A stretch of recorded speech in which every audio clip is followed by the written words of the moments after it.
धन्यवाद। तो आपने देखा कि सेक्शन 222 सीआरपीसी बहुत ज़्यादा कंफ्यूजन फैलाता है, क्योंकि नॉर्मली हम ये सोचते हैं कि जो मेजर ऑफेंस है और जो माइनर ऑफेंस है उसके बीच में कोई लिंक होना ज़रूरी नहीं है।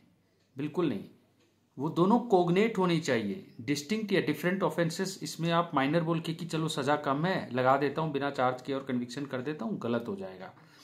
यानी कि पहला आपने टेस्ट ये लेट डाउन करना है कि मेयर लेसर सेंटेंस है तो उसको आपने माइनर नहीं समझना है। और अगर कॉग्नेट ऑफेंस वर्ड है तो इसका मतलब भी तो पता होना चाहिए ना।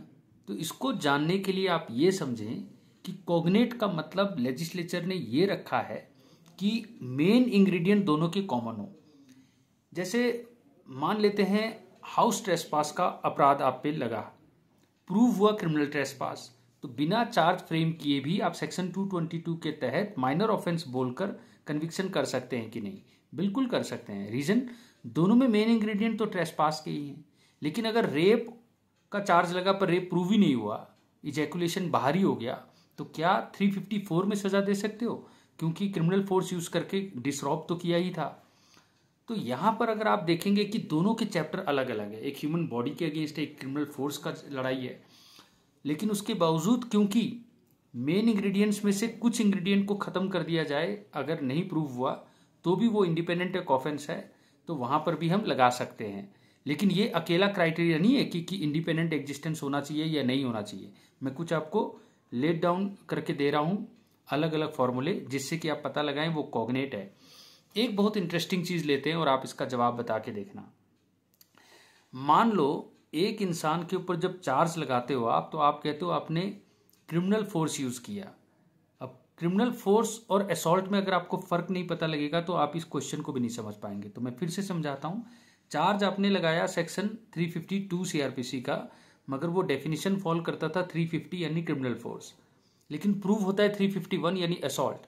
अब ये कि मैं तेरे को मार दूंगा ये असॉल्ट है, लेकिन मार देना क्रिमिनल फोर्स है। लेकिन हैरानी की बात यह है कि दोनों की सजा 3 महीने है 352 में। अब यहां तो लेसर सेंटेंस और हायर सेंटेंस की बात ही नहीं आती। तो क्या सेक्शन 222 इन्वोक कर सकते हैं आप? तो आंसर है बिल्कुल कर सकते हैं। तो आपने देखा ये भी एक अलग क्राइटेरिया है कि लेसर सेंटेंस ना भी हो, सजा दोनों बराबर हो, लेकिन क्योंकि मेजर ऑफेंस में इंग्रेडिएंट एक ज्यादा था कि मार दिया और एक इंग्रेडिएंट कम रह गया कि मारा नहीं, तो वो असॉल्ट रह गया, तो इसीलिए ये इसका माइनर रूप कहा जा सकता है, चाहे सजा बराबर हो। तो आज उम्मीद करता हूं सेक्शन 222 सीआरपीसी के कुछ कंफ्यूजन्स जो आपके दिमाग में हमेशा रहते थे, कॉग्निट ऑफेंस क्या होता है, डिस्टिंक्ट या डिफरेंट ऑफेंस क्या होता है, लेसर सेंटेंस या हायर सेंटेंस क्या होता है, दो अलग अलग अगर चैप्टर में फॉल करते हो तो भी क्या वो मेजर और माइनर हो सकता है। फ्यू इंग्रेडिएंट्स और ऑल इंग्रेडिएंट्स यानी एक्टर सीरियस और मेंसरिया, ठीक है, तो छोटे वाला लगाकर क्या बड़े वाले में किया जा सकता है। तो ये मैं जाते जाते आपको बता देना चाहता हूं कि मान लो वो देखने में माइनर ऑफेंस लग रहा है, उसमें इंग्रेडिएंट क्योंकि कम है लेकिन सजा ज्यादा है, ठीक है, तो फिर याद रखना आप कन्विक्शन नहीं कर सकते 222, क्योंकि यहाँ जीपीएफ का फार्मूला फेल होता है। जब भी कोई नालायकी या इरेगुलरिटी होती है मैजिस्ट्रेट से या प्रिजाइडिंग ऑफिसर से या एडवोकेट से, तो क्रिमिनल लॉ में बड़ा सिंपल यार्डस्टिक है जीपीएफ, यानी गुड फेथ में था। अब गुड फेथ का मतलब है due diligence, due care and caution, और जीपीएफ, पी फॉर कोई प्रेजुडिस तो नहीं हुआ, F for failure of justice तो नहीं हुआ। कैसे नहीं हुआ प्रेजुडिस?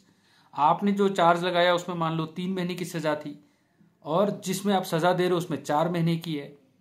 आप केवल इसी ग्राउंड को देख रहे हो कि एक इंग्रेडिएंट कम हुआ और तब ये ऑफेंस बना।